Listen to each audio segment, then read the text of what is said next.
안녕하세요. 정종욱 목사입니다.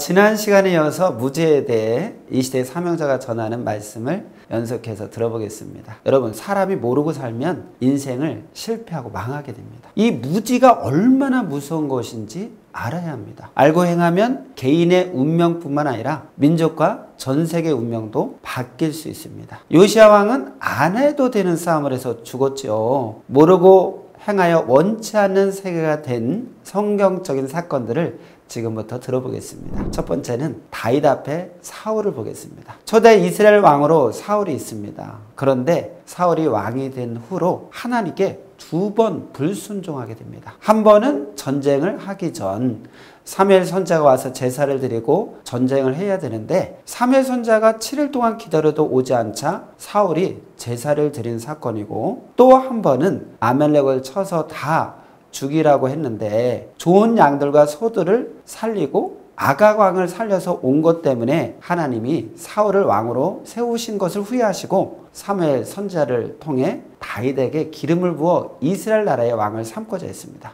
그래서 하나님은 사무엘 선지자를 통해 다윗에게 기름을 붓고 때가 되어 드러나게 하셨으니 바로 골리앗을 죽인 사건입니다. 이 사건 이후로 다윗은 군대의 장으로 활약을 하게 되는데, 다윗을 통해서 하나님이 역사하는 것을 보고 사울 왕은 시기질투하고 심지어는 죽이려고 쫓아다녔습니다. 그래서 다윗은 도망을 다니게 되었고, 그 와중에 두 번이나 이 사울 왕을 죽일 수 있는 기회가 왔음에도 불구하고 다윗은 사울을 죽이지 않았습니다. 하나님은 다윗을 통해서 이스라엘의 어려운 모든 이 국방 문제를 풀고 도와주었는데, 오히려 사울 왕은 다윗을 시기질투하며 무지 속의 상극세계를 했습니다. 결국 사울은 블레셋과 전쟁을 하다가 스스로 할복자살해서 죽었습니다. 사울도 다윗을 통해서 하시는 하나님의 역사 앞에 무지 속의 상극세계를 일으켰던 것입니다.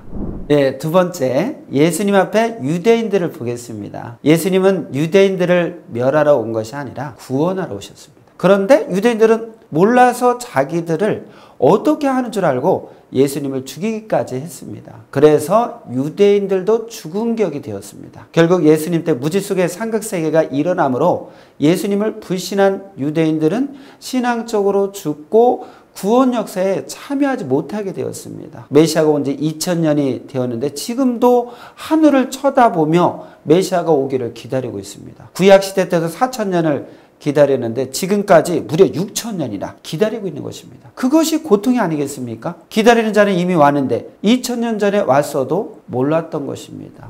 또 세 번째는 개혁 기독교가 400년 동안 엄청난 역사를 해왔습니다. 그런데 400년 동안 준비하고 예비한 개혁 기독교는 한계 상황에 멈추었습니다. 이 상황이 새로운 전환이 안 일어나고 새로운 부흥이 일어나지 않고 말씀을 전하는 것이 모순이 있어서 사람들이 믿다가 말아버리고 안타깝게 데려다 기르면 또 말아버리니까 교리를 내놓을 수가 없었습니다. 기독교 교리만 들으면 이치가 안 맞다고 나가버리는 것이었습니다. 그래서 하나님은 시대 사명자를 보내서 근본 문제를 해결해주고 더군다나 성경의 근본 말씀을 가르쳐서 그로 인해서 세계를 흔들어 잡고 세계의 젊은이들을 잡아서 하나님의 사람이 되게 만들고 혼인잔치 역사를 펴도록 했습니다. 그리고 기독교는 새로운 역사 앞에 어떻게 해야 할까요? 크게 두 가지를 말씀하겠습니다.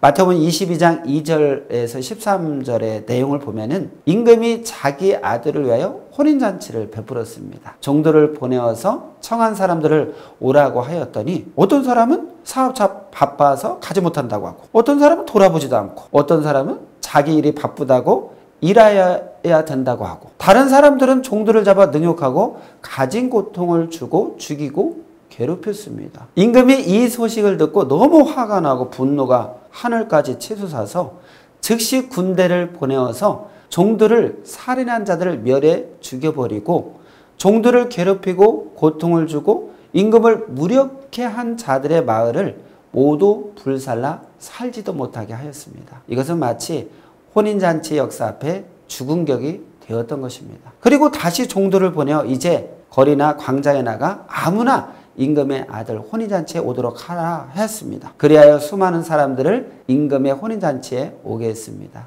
임금이 기뻐서 혼인잔치에 온 손님들을 보려고 잔치마당에 나가 두루 돌아다니면서 인사를 받고 인사를 하며 다니게 되었습니다. 그런데 손님 중에 예복을 입지 않은 사람이 있었습니다. 임금은 말하기를 친구여 어찌 예복을 입지 않았느냐 물었습니다. 그 사람은 예복을 입지 않은 자기 행실을 보고 유구무원이었습니다. 임금은 즉시 사환을 명하여 밖에 내어 쫓아버리라고 했습니다. 이러한 역사가 예수님 때에 일어났습니다.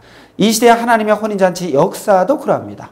하나님의 이 시대에 새 역사가 시작되었다고 사람들을 보내서 오라고 하였건만 어떤 이는 돌아보지도 않고 어떤 이는 핀잔을 주며 오히려 이상한 사람들이라고 하고 어떤 사람들은 내일을 하기에 바쁘다고 못 가겠다고 하고 어떤 자는 이단이라고 안 가겠다고 하고 어떤 사람은 우리 교회 할 일이 너무 많다고 안 오고 어떤 사람은 시대 하나님의 사람들을 때리고 핍박하고 미워하며 어떤 자는 악평하며 미친 자들이라고 말하며 저주하였습니다. 이것은 마치 아하수에로 왕이 와스들을 불렀을 때 오지 않은 것과 같았습니다. 아하수에로 왕이 자신의 그 위엄, 권위를 나타내기 위해서 이 백성들과 방백들에게 잔치를 열며 왕후의 용모가 얼마나 아름다운지 보여주려고 했는데 와스들은 무지 속에 상극을 해서 왕의 명령을 거역하고 왕을 무색하게 했습니다. 실상 왕이 이 와스들을 드높여주기 위해서 한 말인데 그 말을 듣지 않고 무지에서 왕을 대적한 꼴이 돼서 왕비에서 내려오게 되었습니다. 싸움을 안 해도 되는데 와스디도 왕과 싸움을 한 격이 되었습니다. 그래서 와스디는 왕비로서 죽은 격이 되었습니다. 다시 본론으로 돌아가면 이에 하나님은 하나님의 역사적인 하늘 혼인잔치를 거역하면서 악평하고 혼인잔치에 오라고 보낸 자들을 핍박하고 악평하는 자들을 모두 하늘의 군대를 보내서 전멸하고 심판해서 그들의 행위대로 갚아주었습니다. 새 역사 앞에 죽은 격이 되었습니다. 새 역사 앞에 무지 속의 상극세계가 일어나서는 안 됩니다. 그리고 하나님의 새 역사 혼인잔치에 오라고 청했으나 오지 않은 자들은 이제는 합당치 않다고 거리나 광장, 시장이나 어떤 곳에서든지 만나는 대로 모두 하나님의 혼인잔치에 오라고 하는 역사를 지금 펴고 있습니다. 그러나 아무나 혼인잔치에 오는 혜택을 받았을지라도 와서 임금의 눈에 거슬리는 행위를 할 때는 밖에 쫓아내 버린다는 것을 알아야 되겠습니다. 혼인잔치에 예복을 입지 않았다는 것은 영적으로 해석하면 바로 행실이 온전치 못한 것을 말한 것입니다.